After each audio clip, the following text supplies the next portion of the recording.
So I believe that one of our core job functions as a real estate agent is to do what? Sell houses. Well, duh. How do you sell houses? Lead generate. Lead generate. So the 5 core functions of real estate agents: lead generate, right? Super Follow important. up. Lead follow up, super important. Go on appointments, super important. Negotiate deals, super important. What's the 5th one, Jason? Oh shoot. It's career practice role play. Woo! To practice role play. Guys, how you practice here is how you perform out there. If you know what you're going to say to a client before they say something, do you have to concentrate so much on what to say? No, it's natural memory. How many of you have focused so much on what you're going to say next that you didn't listen to what the client was saying? Come on, be honest with yourselves. No, for a fact you guys have, because you've all answered questions that weren't asked. So, all right, what topic do you guys want to tackle on today? I got some new faces, some new voices, some new people. I have no idea who Beaner is. Yeah, Josh, stop. Wasn't me. It tells me who's making noise. You know that, right? So, any items of concern, any topics you guys want to work on? You know, we've got one of the scripting masters here on his couch. And Josh. So this is the interactive part of our class.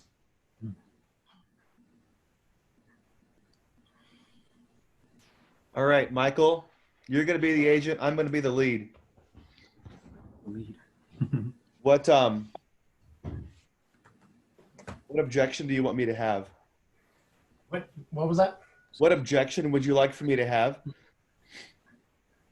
Oh, I don't know. Really. You want me to be a buyer or a seller? Or both? Right now, I'm dealing with more buyers. Okay, I'll be a buyer. You want to hold off because of the coronavirus. Yeah. You ready, Michael? Ring ring. So, Michael, I appreciate you meeting with me today over this Zoom meeting. And, you know, I want to let you know I called this meeting because we've been searching for my next home, and I just don't know if I feel comfortable moving forward anymore. And I was hoping to get your thoughts on that. Okay, could you share with me a little bit why you feel like you're not comfortable moving forward? Well, yeah, I was just thinking, like, if I buy a house anytime soon, it's probably not going to be worth very much in only a few months, and it just seems like that would be kind of a waste of my money. Okay. Do you, just out of curiosity, what brings you to that conclusion? Is it past events, or is it something you've experienced in the past? Well, like with everybody losing their job right now, and you know, the stock market just dipping so much, I just think that this is going to be really bad for our economy, and I think it's going to be bad for home prices. It kind of reminds me of what happened back in 2008. You know, like what if that happens again? I hear you, and I understand your concerns for that. That was definitely a very trying time for a lot of people during that time.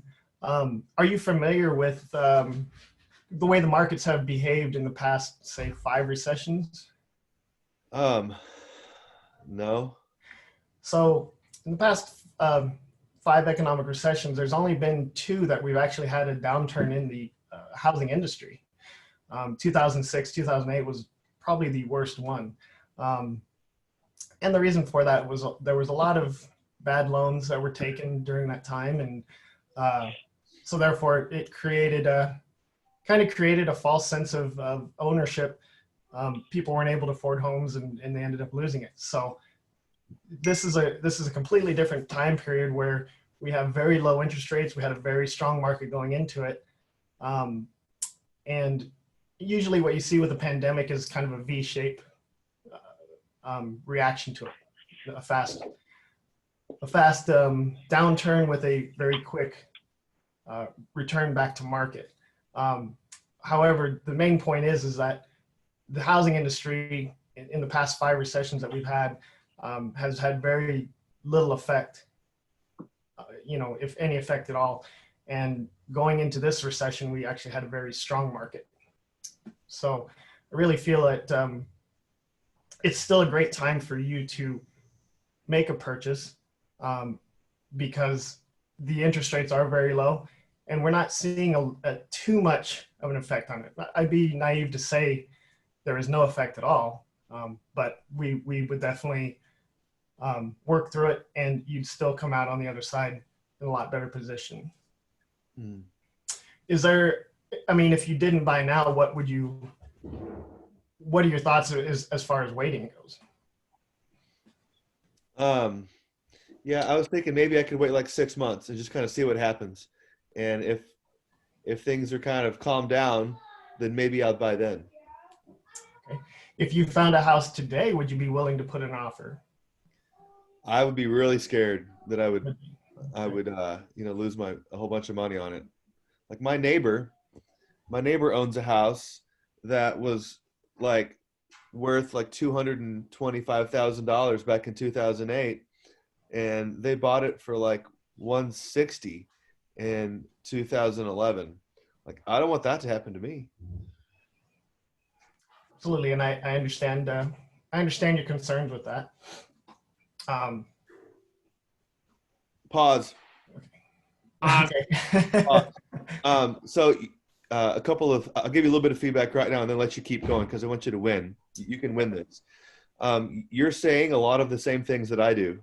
So to me, you sound great. Okay, thank you.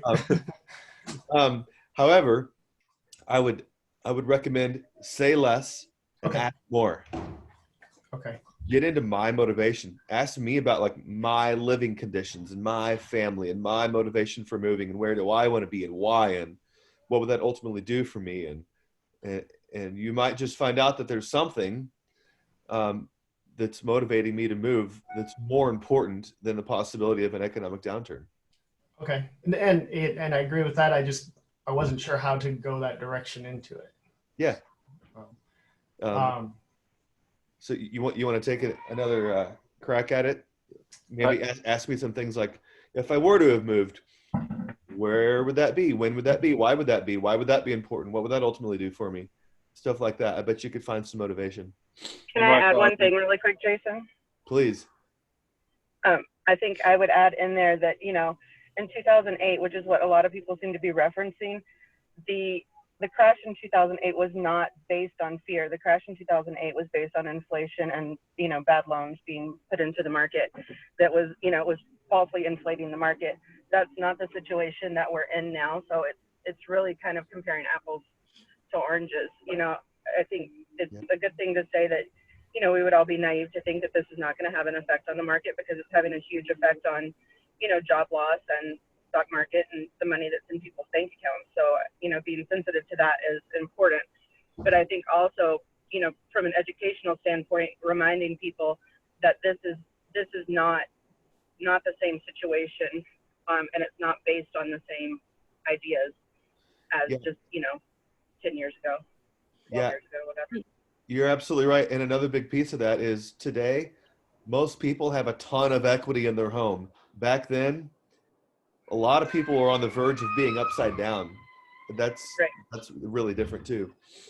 Mm-hmm. Hey, Michael, one thing that I know watching Jason on his scripts, he will always try to neutralize the objection. So is it just the afraid that how it was in 2008? Is that your only fear that you have on it type of question that he would typically ask? And if that's the only objection, you have already showed him that this isn't the same type of time frame. And then you can go on to the most important lesson that Jason was trying to call back to is we need to anchor back towards motivation. So when we can isolate a motivator and what made them go into this course of action in the first place, we can use that to pull them through whatever objection they have. So why don't you start with that? Let's try to find what Jason's core motivation for this change would be in the first place. Okay. Okay, so I understand your concern of losing the value of the home. Here's an easy segue. Like Yeah. you can literally change any sentence with, out of curiosity, what was it that made you want to buy a house in the first place? Okay. Good one, Dan. All right. So Jason, out of curiosity, what was it that made you want to buy a house in the first place? Well, so I'm currently renting. I'm in a 2-bedroom apartment, and my wife and I have 2 kids. They are 1 and 3, and the 3-year-old really kind of needs their own bedroom. And we also just got a dog, and it's like we don't have a yard to let the dog out in. So anytime the dog has to go to the bathroom, we have to actually take it on a walk. And I just got a new car. I got a brand new BMW, and I don't have a place to park my BMW. I have to park it out in the sun, and it's getting blasted by the sun all the time. And those are kind of some of the main reasons why I was thinking of moving. Okay, so it sounds like there's a lot of important factors other than just the fear of the housing losing its value. I would have not brought up that negative thing again. Okay. You want to use he's given you 7 different things that you can extrapolate with. Right. Now, and don't ever bring up the objection. If you bring up the objection, you validify it. You validate it. Okay. Solid objection. So now what you should do is repeat back what I said. So Jason, what I'm hearing you say is it's important to you to get a new home because of this, this, and this. Is that right? Great. Okay. And then take it from there. Okay, so Jason, so what I'm hearing you say is it's very important to you to get a home, to have more room for your children, to have room for your dog, and to have basically some place to kind of house and protect your new investment or your BMW. Yeah, that's true. Okay, so if you waited for 6 months, that would I'm kind of drawing back into the negative there. And again, Here's where I would go. Yeah. Actually, Dan, take it over. So what you can do in that situation, because you're going down the rabbit hole, Right. You want to keep it superficial. Jason, from what I'm hearing, it sounds like it's really important for you to have a home space for your kids to grow up in, for your dog to run around in, and for you to protect your brand new baby. Yeah. Now, what you're paying in rent right now, wouldn't it be better for you to own a place that you can call your own? That would be great. I've got a couple of houses lined up that we can go check out today. What time works best for your schedule? 3 o'clock or 5:15? 5:15. Excellent. You want me to pick you up? Or you're going to meet me there? I'll meet you there. I just got my new car. I'm going to enjoy driving it. I figured you would. All right, brother. I'll see you then. I'll text you the address right now. You should have gotten it now. Ding. Yep, that should be it right there. Mhm. So what Cool. you do, guys, is you don't need to wait for the opportunity to ask. This is the closing for the appointment, not closing the deal. And you can literally go into front of a motivation and piggyback off his motivation and run right into, cool, I have this set up. This is what's happening next. I'm just going to go for it. I didn't ask him, do you want to go look at some houses? I gave him 2 choices. We're going to go look at some houses. I think that'd be perfect for you. You want to get together at 3 o'clock or 5:15? Yeah. Another thing that you could have said before, I love that, but right before that, you could have said, all right, Jason, so it sounds like we have some options. One option would be to wait 6 months and find out, what the market's looking like. But the truth is, we may not still know what the ultimate effects of this market are going to be in 6 months. Also, you might have to spend the next 6 months in a cramped apartment with a place that you can't park your car and having to walk that dog several times a day. How are you going to feel about that? Right. And that would have been definitely the second round. So ask for the appointment. If you get a no, go into what Jason says, because then you're solidifying your point. Ask for the appointment again. If you get a no, then you have to just change tactic. But what he's doing now is he's pinning it back to an emotion. Yeah. So pain versus pleasure. People are going to be more likely to move away from pain than they're going to be to move towards pleasure.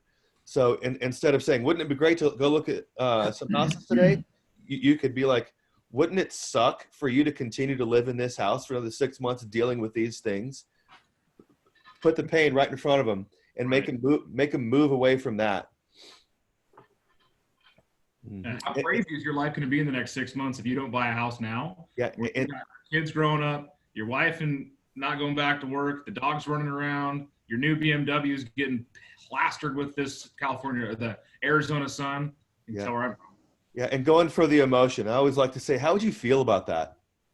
Because remember, logic makes you think and emotions make you act. Right.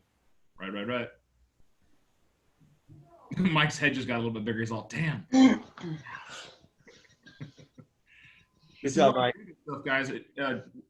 Less is more sometimes in a scripting call, or when you're talking to a client like that. You don't need to go and have the best verbed, response and talk about all the market statistics. And this is what's happened in 2008. And we've seen a marketable increase in home values over the last 12 years that superseded any of the drop down and the super recessions that we've seen. And the last recession was not caused by fear. It was actually motivated by, bad lending techniques and, what they call stated income loans, which were falsified and blah, blah. Like, that's just confusing people. If you get an engineer on the phone and wants to have those kind of conversations, then you can dive into those. But most of your clients, you talk on the phone, just to get them motivated into action, you need to find out what their reasons for the change are in the first place, anchor them to them, and then expound on the emotions that created that desire, right? Like, why have you guys done anything in your lives? You can look back and find a motivating reason. Why are you in real estate? Why did you wake up this morning? Because laying in bed would be a bad thing. So,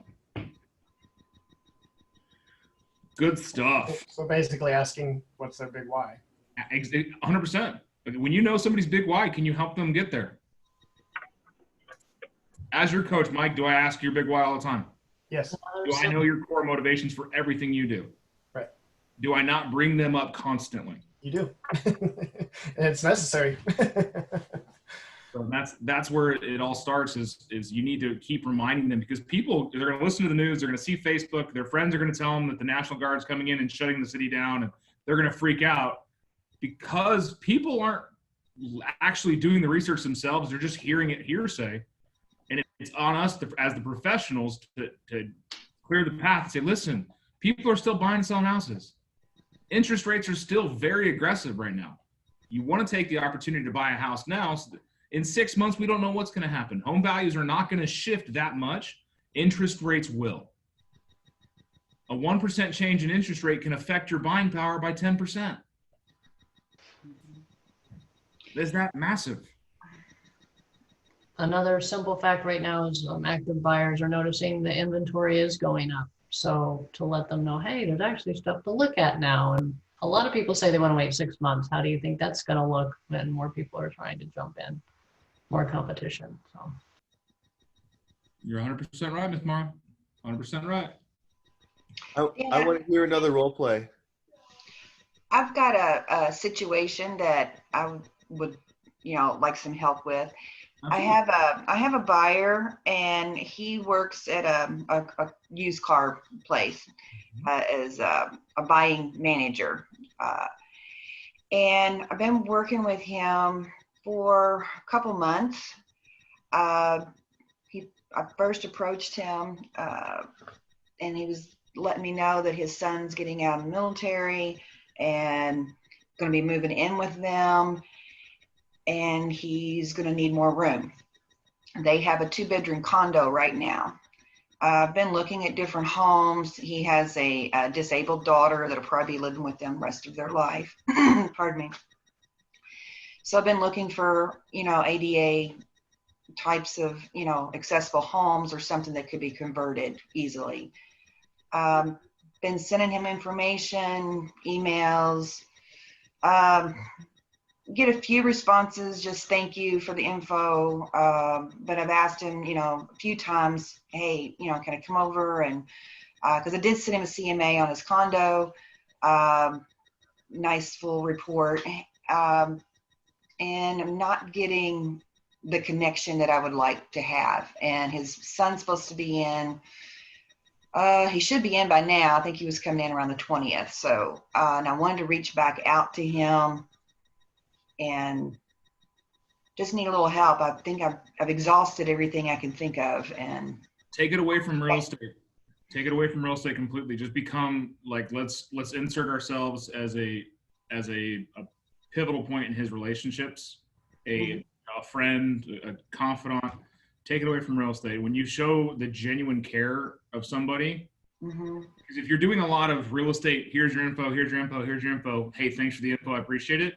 You become a transactional relationship. What we need to do in that point is when you're just getting, hey, thanks for the info, I appreciate it, and then that's it. You've hit that level where they've put you in a box. You're just someone sending me some info. You're just a guy calling me for my student loans and my home warranty, or my car warranty that just expiring. You've become that person.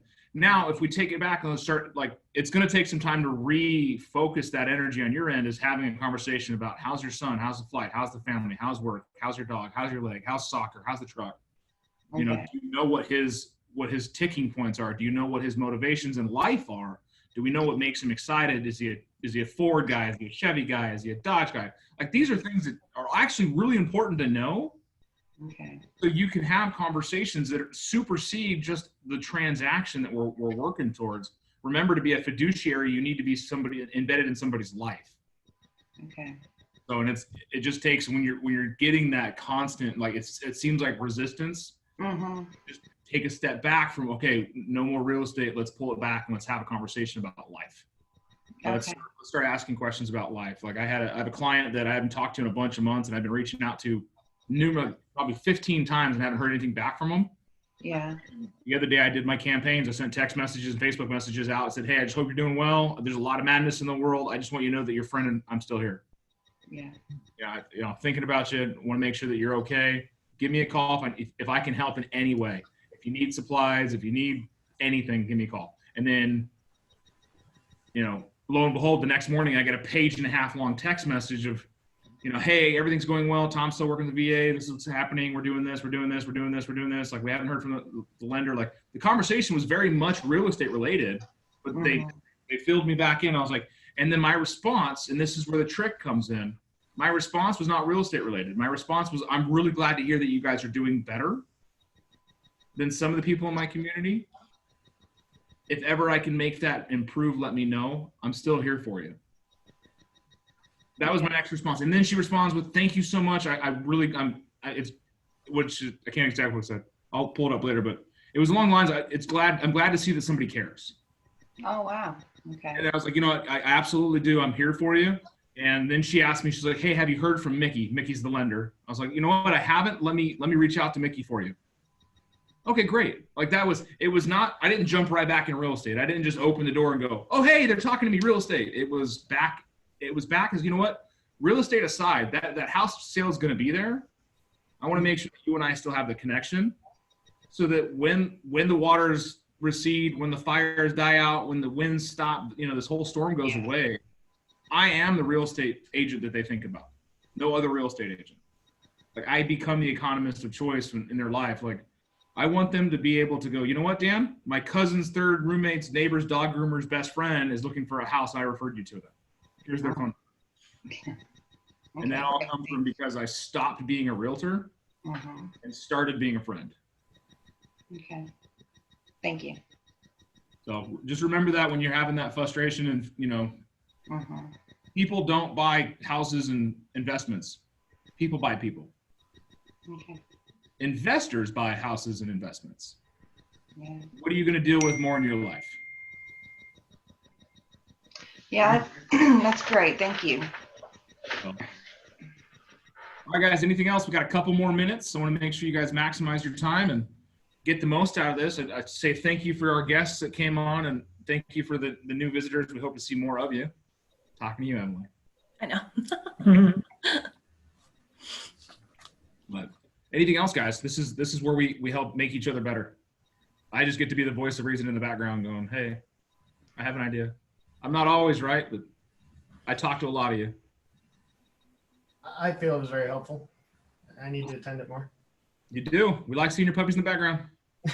I just have to say I love it because I'm only a part-time realtor and it's really hard for me to attend anything. So like it sounds really terrible, but this coronavirus and quarantine has kind of been good for me because it's helping me to be able to attend trainings and things. So for me, it's nice to just sit and absorb this. I've never done a role play before and I don't think I'm ready to, but I can learn a lot just from listening to other people. And that's fine. I tell people just have your cameras on so I can see if like, Yeah. my view is I have everybody on my screen so I can look and I can see the head nodding and I can see the eyes tilt and the head tilt and the nonverbal cues that lets me know that you're getting something. And like when you're like, and then I see you write something down, like I know that you're connecting to it. And I want you to change the term part-time agent. There's no such thing as a part-time agent. Yeah. You are a dual career agent. Correct. That's good. Because you invest all of your time in clients. Do I work 40 hours a week? Sometimes. Sometimes I work more. Sometimes I work less. What dictates our part-time and full-time is our engagement to our clients. Right. Exactly. Thank you for that. So I got a message here. What's it say? Question came up on Facebook. Buyers asking for reduction in price after we are under contract. Can you give a suggestion from the seller side? You know, why are they asking? Kind of that, you know, why is there a price reduction? Due to the current conditions of the house or conditions of the market? So they asked, you know, price reduced, you know, due to the current condition. Okay, coronavirus. They came into contract on the house and the market hasn't changed. The only thing that dictates the value beyond anything like that would be the appraiser. And as a seller, I would say if there's nothing of issue with the house, why would you arbitrarily give a discount?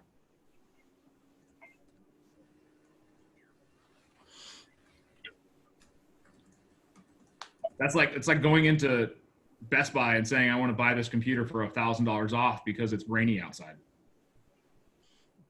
I can do it. Have they already had the appraisal done? Don't know yet. The buyers are still in due diligence and can cancel. Yeah, they can. And that's the thing is if they're going to reduce, if they're going to ask for a concession on the sales price and they're in due diligence, which means the offer came in less than 10 days ago, they put the offer in the current market. Mm-hmm. It's not like they put the offer in 6 months ago and now it's changed. They put the offer in the current condition, in the current state of the economy. So no appraisal yet. And I would just tell your sellers to be cautious. If that's up to them. If they want to, you know, bow down to the buyer and just discount and get rid of the house and take that's the approach that the buyers are coming from is, hey guys, there's some shit going on. I want a discount. It's no different than saying, hey, it's raining outside. I want a discount. Right. Just reiterate the fact that they will have an appraisal. If the value is not there, then the appraiser's going to note that. You know, a good script for that is, you know, I appreciate your concern with the coronavirus right now. It is affecting a lot of things in the market. Unfortunately, I cannot just arbitrarily discount the sales price on the house because the market dictates the price on that. Not you, not the seller, the market. And right now the market price on that is still strong. The appraiser is going to be the final say on that. And I would love to work this all back out if that does come up as an issue. Until then, is that all that's your concern? You know, how are the inspections coming along? And find out if the concern is that they think the value has actually changed or if they're concerned that they bought more than they can afford, you know, with the current situation. Find out why. You are 100% correct.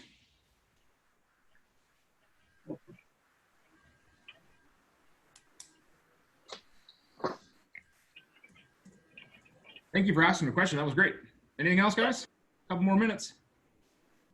Are open houses like kind of like a bad idea right now? Because I went on a Sunday and it was like a ghost town on Speedway. Yeah. As a company, we have asked them to stop. The MLS has asked them to stop. So as a company, we have mandated from our brokerage that she says no more open houses. You are able to do a virtual open house, but nothing to open to the public. Trying to keep you safe. Yes. Mario, if Gotcha. you're talking to us, we can't hear you. MLS also took off the ability to post them, right? I believe we were told yesterday. Yeah, MLS took off their digital postings of all. It's crazy how fast things can change. It's just all to curb this out. Like, I want you guys to take this into account. We are dealing with a viral spread that is super contagious. So what they're doing is they're trying to limit social interaction, which, I mean, it seems like martial law and all this other, but it's really not. You guys can still live your lives, but they want to make sure that we don't have a spike in the coronavirus cases, because it'll overload our current medical system because of how contagious this virus is. Is it going to kill everybody? No. It has a very fatal potential. Absolutely. So I don't care if you're 18 years old or 80 years old, you're highly susceptible to the virus. So what they're doing is they're trying to limit the amount that happens, because as we see this virus go on, it'll spike. And they're trying to change that spike into a longer bell curve. We're still going to see the cases over time, but they're trying to do it so that we can mitigate it through the current medical system, so that if we do see a massive outbreak, we can handle it. Currently, if it were a massive outbreak, it would not be contained, and we would see the medical system shut down because it would be overwhelmed. We wouldn't have supplies, we wouldn't have resources, and we could see it being a bad situation. So open houses is for people to come in and touch and walk around and contaminate and walk out. We're trying to slow that down. Non-essential offices, same thing. We don't want people in and out, touching and grabbing and sneezing and coughing and hugging and kissing and all this stuff that really can spread this in large form. So the 4 to 6 thing for social distancing, because that's the average aerosol transfer for a sneeze or a cough or something like that, or even just normal talking when you get the spit that comes out. So you want to make sure that that's why all this is there. And it's not to, be anything other than helping mitigate the risk. And do I expect any of our friends to get sick? No. And if they do, we're going to support them. And we really just want you guys to be as healthy and as safe as possible, because they talk about in the meetings all the time, what's our number one goal? Number one goal, sell houses. My number one goal is to make sure that my agents are healthy. Because if you're not healthy, you can't sell houses. I have a question. Are there any additional guidelines, like for showings? Like the other day I did a showing that I took some Clorox wipes and let them hold on to that. And I have some gloves. I was thinking maybe I can bring them for people who want to be comfortable. But I mean, I have some buyers who they're like, we only want to look at vacant houses right now because sellers are uncomfortable. So is there anything out there that we should or shouldn't be doing for showings? That's 100% based on the showing requests in MLS. So please read those. A lot of the showing rules have been updated. So make sure that you're looking at those and following what they've asked for. The gloves, the Clorox wipes, for you as an agent, it's probably best that you kind of like open the door, let them in. Don't be in there with them. Don't be in their face. Don't be around. Just make sure that if you're using gloves, they're one use, because you touch something with the glove and then people use that glove. For some reason, they use that glove to touch everything. Well, that glove is now contaminated. If there's something there, the moment you touch it becomes contaminated and you spread it. It may not be touching you, but you can spread it to everything. So use the gloves to open the door, one use gloves, and that's it. And close it out behind you. But when it comes to the showings, as long as you're following the requests of the sellers, we're compliant. If the sellers say, please no showings, virtual showings only, then you go and take a video or do a FaceTime video or something like that, or have the sellers do so. That's what we've seen. But as long as you're following those routes, you're good. All right, guys, we got to shut her down. I hope you guys have a wonderful day. Thank you for joining in. If you want to, Josh, you had a question real quick? Okay, thanks, Dan. No, I was just waving by. Well, bye. Bye.